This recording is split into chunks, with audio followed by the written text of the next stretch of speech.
ವಾರ್ತೆಗಳ ವಿವರ. ಹಕ್ಕಿಯಂತೆ ಪ್ರೀತಿಸಿ ಇನ್ನೇನು ಗೂಡು ಸೇರಬೇಕು ಅನ್ನೋ ಹೊತ್ತಲ್ಲಿ ಈ ಒಂದು ಘಟನೆ ದಾವಣಗೆರೆ ಜಿಲ್ಲೆಯಲ್ಲಿ ನಡೆದಿದೆ.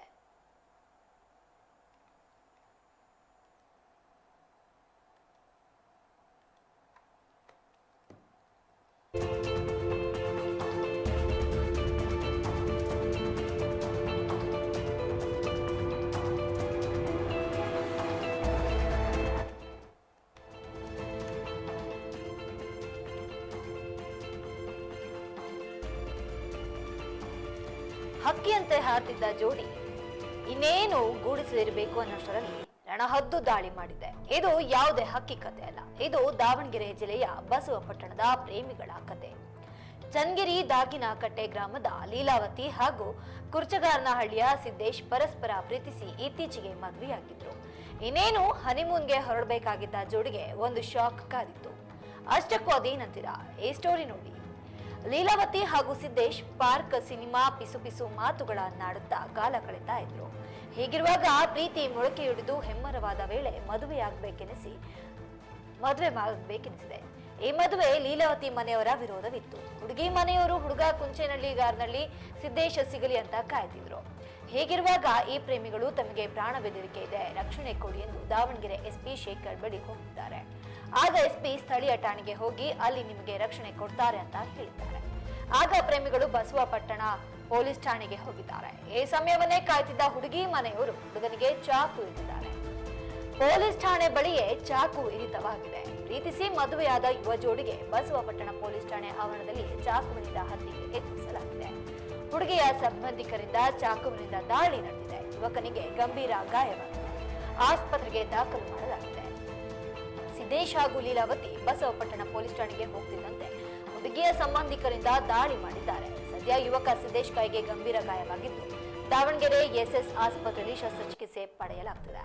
ಹುಡುಗಿಯ ಸಂಬಂಧಿಕಗಳಾದ ನಾಗರಾಜ್ ಹಾಗೂ ಇತರರು ಸೇರಿ ಚಾಕುವಿನಿಂದ ದಾಳಿ ನಡೆಸಿರುವ ಮಾಹಿತಿ ಇದೆ. ಬಸವಪಟ್ಟಣ ಪೊಲೀಸ್ ಠಾಣೆಯಲ್ಲಿ ಪ್ರಕರಣ ದಾಖಲಾಗಿದ್ದು ತನಿಖೆ ನಂತರ ಇನ್ನಷ್ಟು ಮಾಹಿತಿ ದೊರೆಯಲಿದೆ.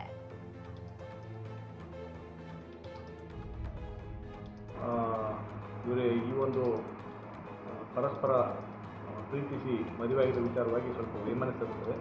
ಆ ಹಿನ್ನೆಲೆಯಲ್ಲಿ ಸ್ಟೇಷನ್ಗೆ ಅಂತ ಬಿಟ್ಟು ಹೋಗಿರ್ತಾರೆ. ಸ್ಟೇಷನ್ನಲ್ಲಿ ಇರುವಾಗ ಇವರ ಸಂಬಂಧಿಕರನ್ನು ಕರೆಸಿಬಿಟ್ಟು ಅವರಿಗೆ ಸೂಕ್ತ ತಿಳುವಳಿಕೆ ನೀಡುವ ನಿಟ್ಟಿನಲ್ಲಿ ಸಬ್ ಇನ್ಸ್ಪೆಕ್ಟರು ಕಾರ್ಯನಿರತರಾಗಿರ್ತಕ್ಕಂಥ ಸಂದರ್ಭದಲ್ಲಿ ಈ ಪ್ರಕರಣದಲ್ಲಿ ಏನು ಫಿರ್ಯಾದಿದಾರರ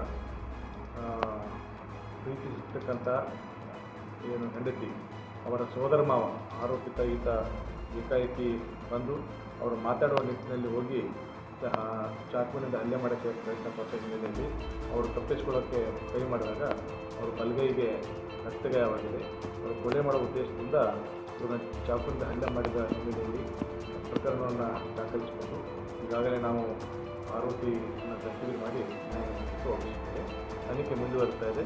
ಈ ಒಂದು ಪ್ರಕರಣದಲ್ಲಿ ಗಾಯಾಳಾಗಿರ್ತಕ್ಕಂಥ ಫಿರ್ಯಾದಿದಾರರು ಮೊದಲು ಬಸವಪಟ್ಟಣದ ಪ್ರಾಥಮಿಕ ಚಿಕಿತ್ಸಾ ಕೇಂದ್ರದಲ್ಲಿ ತೋರಿಸಿಕೊಂಡು ನಂತರ ದಾವಣಗೆರೆ ಜಿಲ್ಲೆಯ ಸಿಜಿ ಹಾಸ್ಪಿಟಲ್ಗೆ ಬಂದು ಅಲ್ಲಿ ತೋರಿಸಿಕೊಂಡು ಹೆಚ್ಚಿನ ಚಿಕಿತ್ಸೆಗಾಗಿ ಖಾಸಗಿ ಆಸ್ಪತ್ರೆಯಲ್ಲಿ ಈಗಾಗಲೇ ಟ್ರೀಟ್ಮೆಂಟ್ ತೆಗೆದುಕೊಳ್ತಾ ಇದ್ದಾರೆ.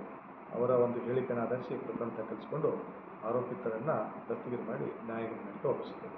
ಅವರು ಬಸವಪಟ್ಟಣ ಸ್ಟೇಷನ್ಗೆ ಹೋಗೋಕ್ಕಿಂತ ಮುಂಚೆ 2 ದಿನ ಮುಂಚೆ ಇಲ್ಲಿ ಕಚೇರಿಗೆ ಏನಾದರೂ ಆಗಮಿಸಿದ್ರು, ಎಸ್ ಪಿ ಕಚೇರಿಗೆ ಬಂದು ಮನವಿ ಮಾಡಿದ್ದೀವಿ ಅಂತಂದರೆ ನಮ್ಮ ಕಚೇರಿಗೆ ಬಂದಿದ್ದ ಬಗ್ಗೆ ನಮ್ಮ ಹೆಡ್ ಇನ್ಸ್ಪೆಕ್ಟರ್ ಅಟೆಂಡ್ ಮಾಡಿರಬೇಕು. ಅವ್ರು ಬಂದಿದ್ದು ಅಟೆಂಡ್ ಮಾಡಿ ಅವರು ಕೂಡ ಸೂಕ್ತ ತಿಳುವಳಿಕೆಯನ್ನು ನಮ್ಮ ಸಬ್ ಇನ್ಸ್ಪೆಕ್ಟರ್ ಹೇಳಿದ್ದಾರೆ. ಸಬ್ ಇನ್ಸ್ಪೆಕ್ಟರ್ ಕಳಿಸ್ಕೊಟ್ಟ ನಂತರ ಅವರು ಅಲ್ಲಿ ಅವ್ರನ್ನ ಕರೆಸಿ ವಾರ್ನ್ ಮಾಡಬೇಕಂತ ಕರೆಸಿದಾಗ ಈ ಥರ ಆಗಿತ್ತು. ನಿನ್ನೆ ಆ ಘಟನೆ ನಡೆದ ಬಳಿಕ ಯುವತಿಗೆ ನೀವು ಕಂಪ್ಲೇಂಟ್ ಎಲ್ಲ ಕೊಡಬೇಡಿ ಮತ್ತು ನಿಮಗೆ ತೊಂದರೆ ಆಗುತ್ತೆ ಅವರಿಂದ, ನೀವು ಹೋಗಿ ಅಂತೇಳಿ ಕೆಲವೊಂದಿಷ್ಟು ಪೊಲೀಸ್ ಸಿಬ್ಬಂದಿ ಅವ್ರ ಮೇಲೆ ಒತ್ತಡ ಆಗ್ತಾಯಿದ್ರು ಅಂತ ಆ ಯುವತಿ ಹೇಳ್ತಾರೆ. ಅದಕ್ಕೆ ಸಂಬಂಧಪಟ್ಟಂತೆ ಈಗಾಗಲೇ ನಾನು ಹೆಡ್ ಇನ್ಸ್ಪೆಕ್ಟರ್ಗೆ ಹೇಳಿದೆ ಮತ್ತು ನಮ್ಮ DSP ದಾವಣಗೆರೆ ಚನ್ನಗಿರಿ ಡಿಸ್ಟಿಕ್ ಚನ್ನಗಿರಿ ಸಬ್ ಡಿವಿಷನ್ದವ್ರಿಗೂ ಮತ್ತು ನಮ್ಮ ಇನ್ಸ್ಪೆಕ್ಟರ್ ಅವರು ಹೋಗಿ ಕುಲಂಕುಷ ವಿಚಾರ ಮಾಡಿದಾಗ ಅವರು ಹೇಳಿಕೆಯನ್ನು ಆಧರಿಸಿ ಈಗಾಗಲೇ ಪ್ರಕರಣ ತನಿಖೆ ಕೈಗೊಂಡಿದ್ದೇವೆ. 6 ಜನ ತಂಡದಲ್ಲಿ ಮುಂದಿನ ಸೂಕ್ತ ಕೈಗೊಂಡು ಈಗ ಯುವಕನ ಕುಟುಂಬಕ್ಕೆ ರಕ್ಷಣೆ ಕೊಡಬೇಕು ಅಂತೇಳಿ ಮನವಿ ಮಾಡ್ತಾ ಇದ್ದಾರೆ. ಯಾಕಂದರೆ ಈಗಾದರೂ ಸಹ ಜೀವ ಬೆದರಿಕೆ ಕೊಡ್ತಾ ಇದ್ದಾರಂತೆ. ಖಂಡಿತವಾಗಲೂ ಈ ರೀತಿ ಘಟನೆಗಳು ಮರುಕಳಿಸದಂತೆ ನಾವು ಈಗಾಗಲೇ ಗ್ರಾಮದಲ್ಲಿ